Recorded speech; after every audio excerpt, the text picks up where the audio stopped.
Hi viewers, welcome to our channel. Present మనతో పాటు దాము బాలాజీ గారు సీనియర్ జర్నలిస్ట్ వారితో ఒకసారి మాట్లాడదాం.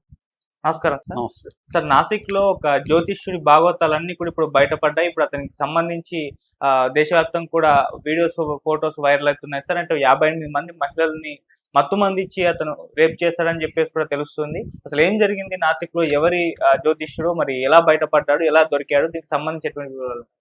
మనకి ప్రతి నెలకో 2 నెలలకో ఇట్లాంటి సంఘటన జరుగుతూ ఉంటుంది. జ్యోతిష్యులు, బాబాలు, అఘోరాలు వీళ్ళు భక్తుల్ని ఏమార్చి, ముఖ్యంగా మహిళల్ని వాళ్ళని నమ్మించి రేపులు చేయడం, లోపరుచుకోవడం ఇవన్నీ జరుగుతూనే ఉన్నాయి. లేటెస్ట్గా నాసిక్లో ఒక అస్ట్రాలజర్ భాగవతం బయటకు వచ్చింది. అతని పేరు అశోక్ కరాత్. అతన్ని క్యాప్టెన్ అని పిలుచుకుంటాడు. అతను అందరికి కూడా నేను మర్చెంట్ నేవీలో పనిచేస్తానంటాడు. అట్లాగే స్టైల్గా బట్టలు కూడా సూటు బూట్ వేసుకొని ఉంటాడు. అతను అస్ట్రాలజర్ అని చెప్పుకుంటాడు. సో అందరూ కూడా క్యాప్టెన్ అని పిలవమంటాడు. సో క్యాప్టెన్ అని పిలుస్తారు. ఒక రకంగా క్యాప్టెన్ బాబా అని చెప్పుకోవచ్చు.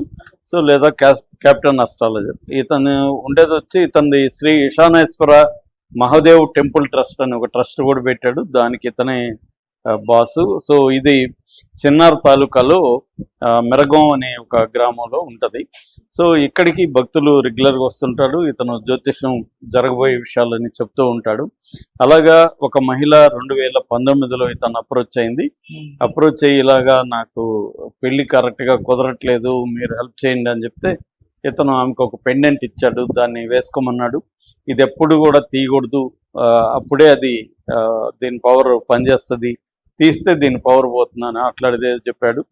సో కానీ ఈమెకి ఎగ్జామ్స్ ఉన్నది. ఎగ్జామ్స్లో ఇది అలో చేయాలంటే దాన్ని ఆమె తీసి బయట పెట్టేసి ఎగ్జామ్స్కి వెళ్ళి అప్పటికే ఆమెకి పెళ్లి కుదిరింది.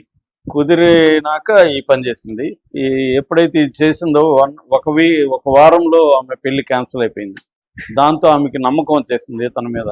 ఈ పెన్నెంట్ నేను తీయడం వల్లే పెళ్లి క్యాన్సిల్ అయింది అని ఆమె బలంగా నమ్మి ఆయన్ని మళ్ళీ కలిసింది. యాక్చువల్గా ఏంటంటే 2019లో కలిసింది. మధ్యలో కోవిడ్ వచ్చింది.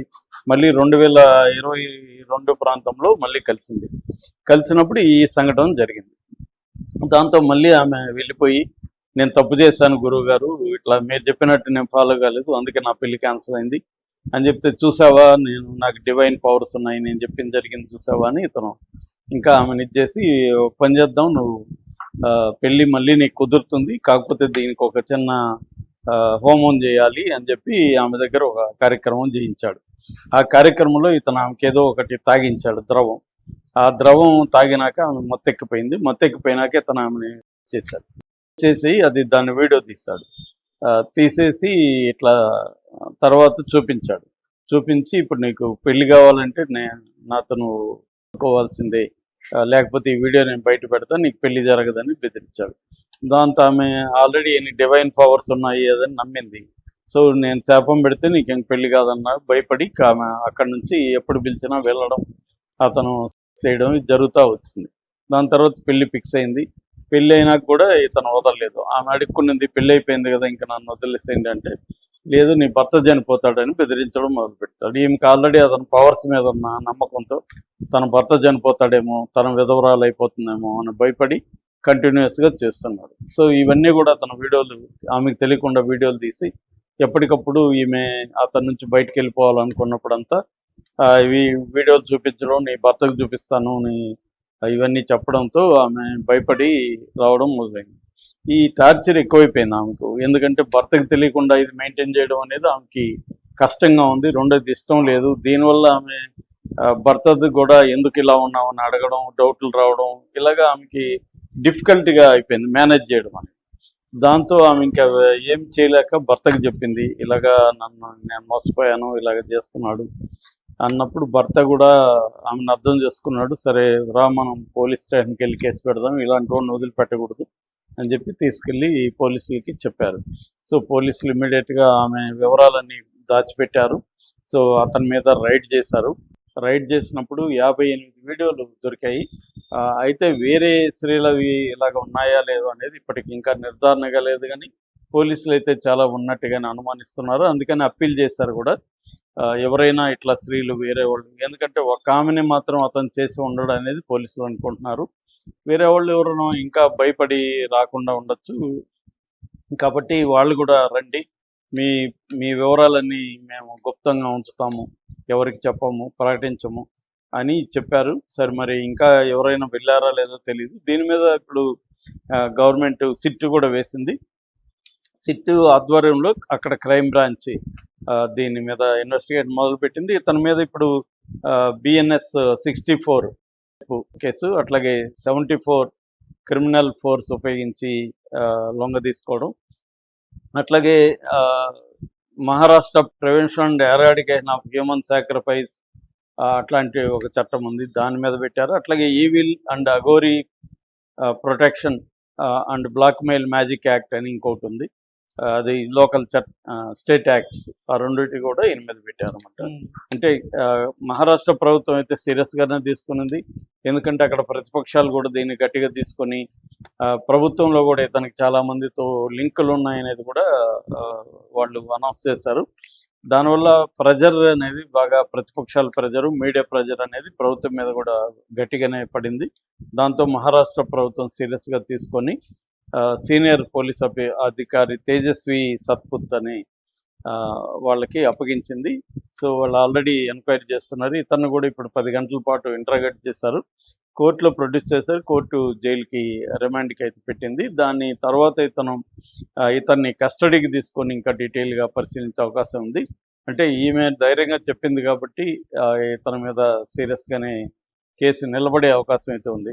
ఆమె కాంప్రమైజ్ కాకపోతే మాత్రం గట్టిగా నిలబడుతుంది. ఎందుకంటే ఈమెను ఆధారాలు దొరికాయి, వాళ్ళకి వీడియోలు దొరికాయి పోలీసులకి. సో రెండోది అతను కూడా కన్ఫెస్ అయ్యాడని చెప్తున్నారు. సో ఇప్పుడు అతను నిర్మించుకున్న ఈ ఫేక్ ఏదైతే ఉందో ఈ ఆస్ట్రాలజీ ఇదంతా కూడా కూలిపోయినట్టుగా చెప్పుకోవచ్చు. కాకపోతే ఏంటంటే ఇండియాలో ఉన్న ప్రాబ్లం ఏంటంటే ఇట్లాంటి జరిగినప్పుడు సంచలనంగా మారుతాయి, దాని తర్వాత కన్సిస్టెంట్గా ఉండదు, మళ్ళీ కూడా నమ్ముతుంటారు. చాలామంది బాబాలు ఇలాంటి వచ్చినా కూడా మనకి నిత్యానంద లాంటి వాళ్ళు కైలాస లాంటి ఒక దేశాన్ని పోయి ఇండియా తరిమేసినా కూడా పారిపోయి ఏర్పరచుకోవడం అంటే ప్రపంచవ్యాప్తంగా ఇలాంటి వాళ్ళకి ఉండే డిమాండు, మనుషులకి ఉండే సూపర్ స్టిషన్స్ అనే పని. మనకు కూడా ఇక్కడ వేణుస్వామి లాంటి వాళ్ళు ఎన్ని నెగిటివ్ వచ్చినా ఆయన బిజినెస్ ఎప్పటికీ ఎవర్ గ్రీన్గా జరుగుతూనే ఉంటుంది. ఎందుకంటే నమ్మేవాళ్ళు నమ్ముతూనే ఉంటారు. ఎన్ని నెగిటివ్ చెప్పినా లేదంటే అది పనిచేస్తుందంట, అదేదో అక్కడ పని చేయకపోవడానికి కారణం అంట, అదని ఏదో చెప్పుకొని వెళ్తూనే ఉంటారు. ఎందుకంటే వీళ్ళు సెలబ్రిటీలు చేసుకోవడం అనేది ఇన్ఫ్లుయెన్స్ అవుతారు ప్రజలు. అందుకనే వీళ్ళు సెలబ్రిటీస్ దగ్గర పూజలు చేయడం వల్ల ఏమవుతుందంటే వాళ్ళు చేయించుకున్నారంట, వీళ్ళు చేయించుకున్నారంట అనేది, వాళ్ళే చేయించుకున్నారంటే మనకేముందిలే అన్నట్టుగా వెళ్ళడం అనేది జరుగుతుంది.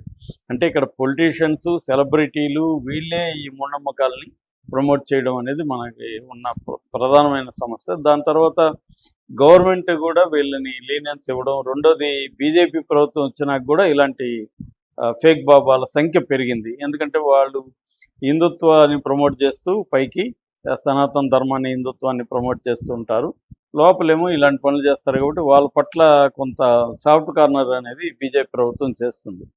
సో స్ట్రిక్ట్గా చేయడం, చర్యలు తీసుకోవడం ఒకటి, రెండవది ప్రజల్లో అవేర్నెస్ క్రియేట్ చేయడం ఒకటి. కానీ ఇక్కడ ఏమవుతుంది, ప్రభుత్వమే మూఢనమ్మకాలను ప్రోత్సహించడం, ప్రభుత్వమే యూనివర్సిటీలో ఆస్ట్రాలజీని ఇవన్నీ ప్రవేశపెట్టడం, భూత వైద్యాన్ని ప్రవేశపెట్టడం ప్రభుత్వమే చేస్తున్నప్పుడు, లౌకిక రాజ్యం అనే కాన్సెప్ట్ని ఎగతాళి చేసే పరిస్థితి వచ్చేసినప్పుడు ఇవి ఖచ్చితంగా జనంలో కూడా మూఢనమ్మకాలు పెరుగుతాయి. రెండోది సోషల్ మీడియా వచ్చినాక భక్తి అనేది ఒక పెద్ద వ్యాపారంగా మారిపోయింది. ఈ వ్యాపారం కోసం మూఢనమ్మకాలని అది పనిగట్టుకొని సోషల్ మీడియా ద్వారా జనాలకి పంపింగ్ చేయడం అనేది కనపడుతుంది.